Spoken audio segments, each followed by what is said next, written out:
Hi everyone, I'm Nandini and I'm your educator and mentor at Learn Karo. I'll be taking your political science. So I'll start with the first book, which is Contemporary World Politics. So it's very important to know the meaning of the words contemporary, world as we all know, and politics.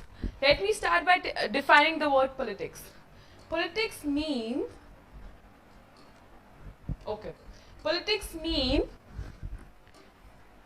governance by a country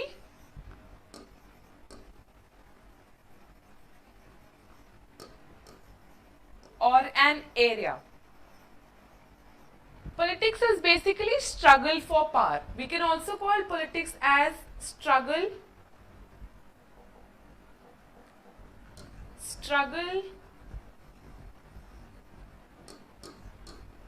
for power. Right? Okay. So what do you mean by contemporary? Contemporary means something that is happening in the current situation or current world, right? Current scenario basically. So let me call this current scenario. This is basically modern world and also referred to as the present world. Okay. So, this book is all about what happened post 1991. Now you would guess, why did I only state this year 1991? Loud and clear? Okay. I'll tell you why only 1991. If you see, in the year 1991, Soviet Union was no more. Let me clarify that Soviet Union, which is now Russia, was earlier 14 plus 1 countries. 1 which is current Russia and 14 got merged or disintegrated into another countries. Right? So, which was earlier Soviet Union. Soviet Union was no more. Many countries were created. We all know Russia is the largest. Right? After Germany was reunified. Germany was reunified in the year 1990. And the Soviet republics is Soviet Union that we talked about. That had once been separate countries. Before 1922, these were different countries, but they all combined into this Soviet Union. These were 15 of countries. And then they began seeking their independence after 1991. Therefore, this year becomes important for the fact that this led to the disintegration of Soviet Union.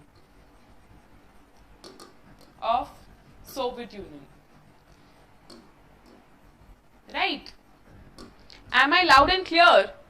See, this book covers post 1991, but there's only one chapter, which is chapter 1, and we need to focus on this chapter because it is very, very important to know what happened post 1991, to know the background of it, and to have a review so that it becomes easier for us to understand what happened after 1991, right?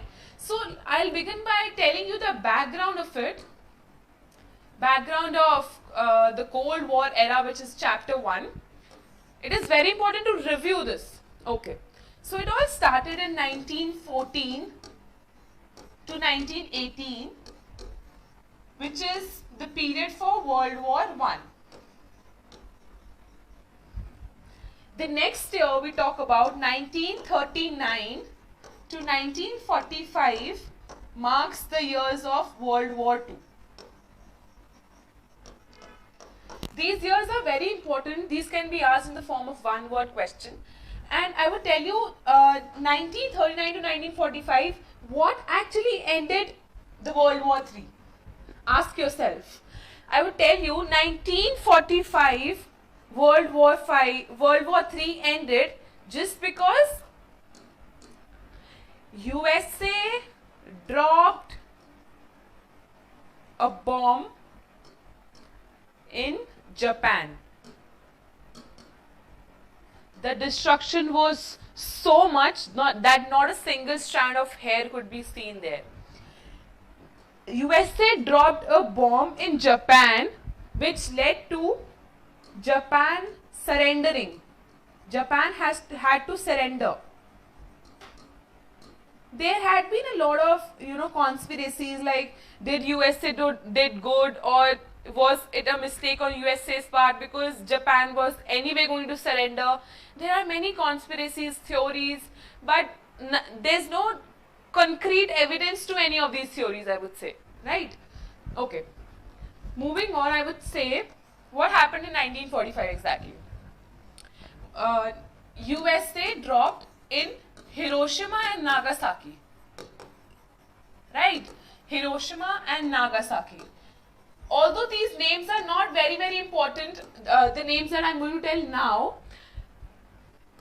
Little Boy and Fat Man were the name. These were the name of the nuclear bombs that were put in Japan.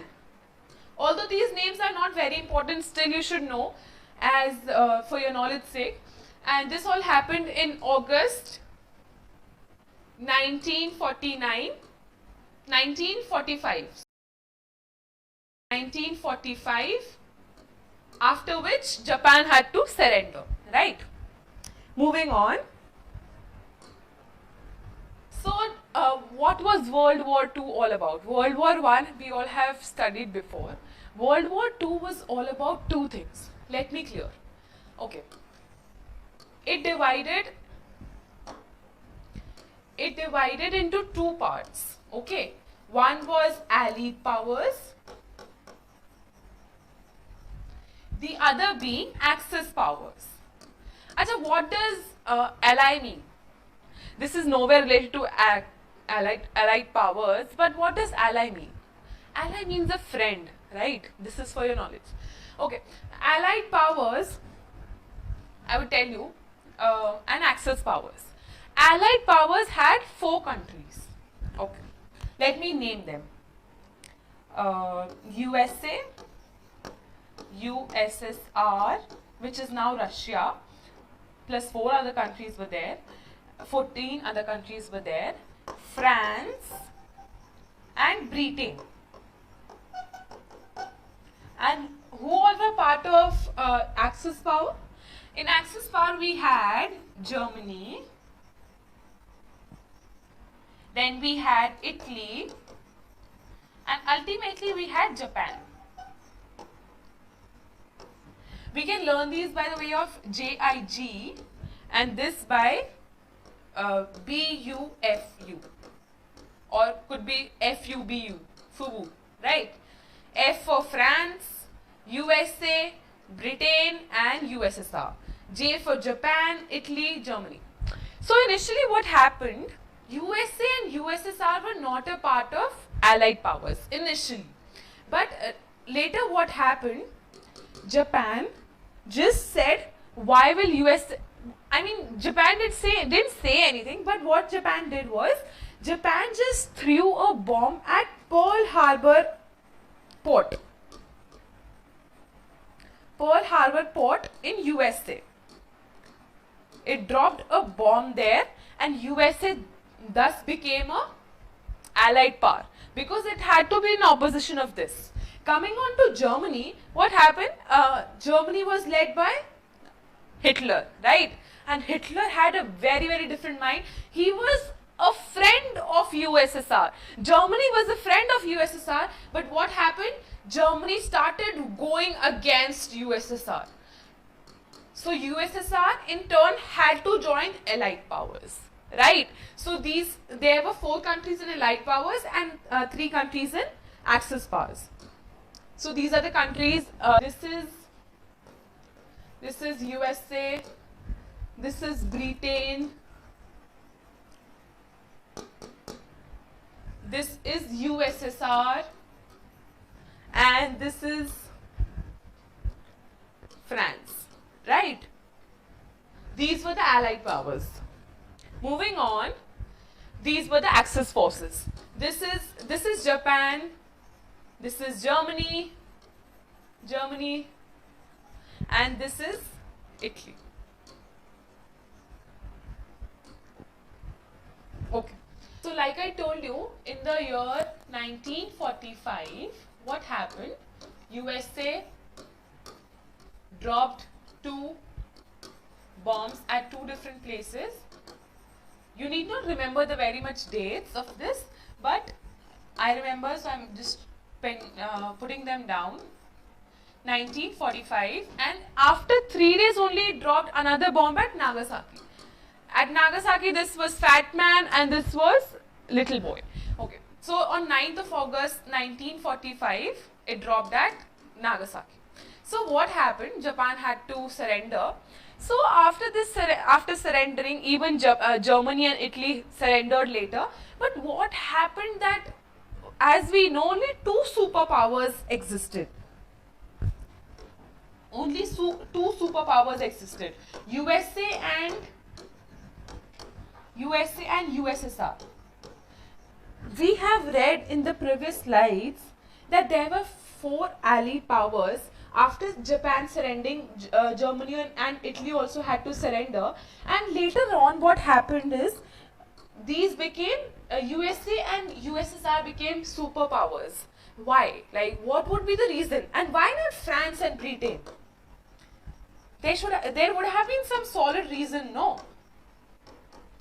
Are you guys getting? Are we on the same wavelength? I want to tell you, there was a reason France and Britain didn't appear as superpowers. See, France is here, Britain is here, they are both in Europe, this is Europe, and Germany is here, okay. Germany just conquered both of these. Germany had a fight with Britain, it fought with France, it took all their men in the form of deaths. It took their military powers, money, and a lot of things that they had.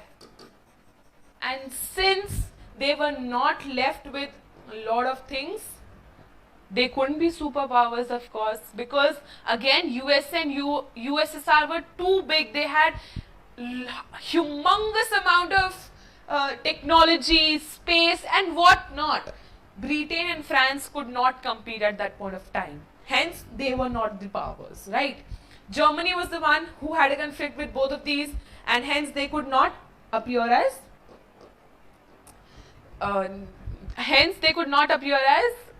superpowers. Talking about the very, very important 2 superpowers, as we all know, right? We all know about USA, the great USSR. Okay. The great is Britain, by the way. By the great USSR, I mean powerful USSR. Okay. So what happened was, some countries favored USA, while some countries favored USSR, while there were some countries like India which favored none of these. It did not isolate itself, like it was not that we are not going to favor anybody. They were not neutral. Being neutral means you aren't going to participate in any of the war, but this was not the case.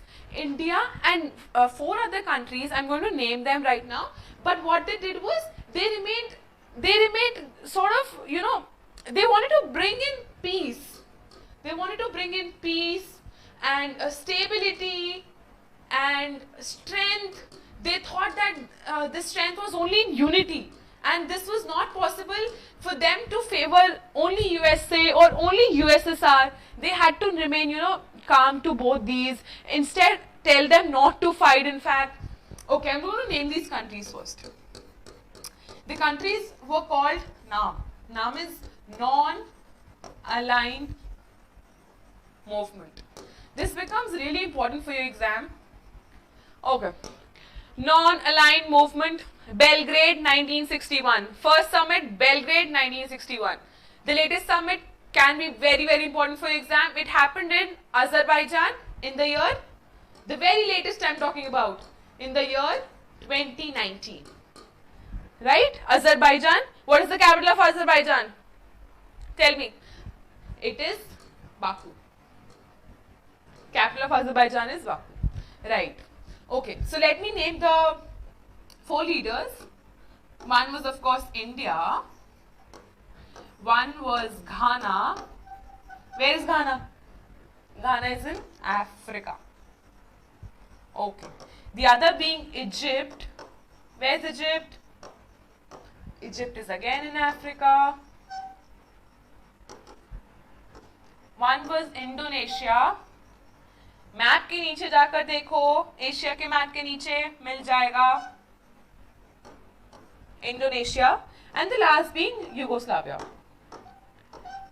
Yugoslavia is in Europe, if you see at the last of the map, but Yugoslavia has been disintegrated now. It doesn't appear as a country anywhere in the maps now. But if you see the NCRT, it's there on the last. It is still there in the map in Europe. Okay, so these were the countries, NAM, who did not favor any of these countries. I told you the very reason for this. We're going to study more about NAM, but I really want to question you. I want to pose this question, as in, why did USA and USSR not merge together, or even if they were powerful in countries, why did they hate each other? I mean, what was the reason behind their hatred? Was it money? Was it money? No, like if USA had a lot of money, wealth, revenues, even USSR did. Even if in terms of revenue, taxes, talk about military equipments, both were very powerful, both had nuclear weapons, 1,000 times, 100,000 times of what they had at the time of Japan. Now you can understand, at Japan not even a single strand of hair could be seen, and that 100,000 times of that was available after some years to them. But why did they not like each other? The difference was in their ideologies. Military equipment, money is fine. Technology and military power, this is all fine. But there was this, difference in their ideologies. While USSR was communist, USA was purely liberal. And by liberal I mean capitalistic. See, capitalistic people believe that, you can earn as much, there can be private lands, there can be people as much as they want to earn, there can be private earnings also. But USSR believed anything and everything belonged to the state. People should not hold private earnings. People should not hold private lands. All the land, everything that people earn should be divided equally among people. So both of these had different ideologies. So they fought. Okay. To elaborate, they also had this space fight. I tell you what happened. This is sort of funny, this is hilarious, that USA and USSR, they were so rigorous in their policies. USSR sent a dog to space and again sent a lot of animals to space to show supremacy, that, I am supreme, I am better off. And USA just sent a man on moon in 1961. What is the name of the man? Tell me. 1961, that man sent, USA sent that man. Okay.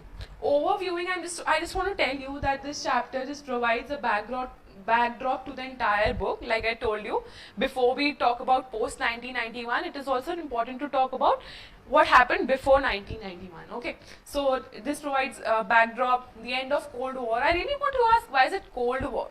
I mean, not hot war or any other war. Cold War because it never happened. Because they only fought, they put missiles. I'm going to discuss this topic in the next video, of course. But this war never happened. Therefore, it was called Cold War. I'm going to talk in detail about Cold War in my next class, the upcoming class. And contemporary, like I told you, modern era. Contemporary is modern, recent, the present scenario. And this also shows how the supreme powers, superpowers, USA and Soviet Union was central to the Cold War. I'm going to discuss this Cold War in the upcoming session, and stay tuned. Guys, stay tuned. I'm going to say that I'm going to come up with a lot of sessions. What is Cold War? I'm going to tell you logic of deterrence, very important. NIEO, New International Economic Order, NAM we're going to study in detail. No, it is not only about Belgrade 1961. From India we had Jawaharlal Nehru, we all know about that. But there were representatives from other country as well. And it is important that we go on and read about this. Okay. So stay safe, stay healthy. Bye bye. I'll come soon.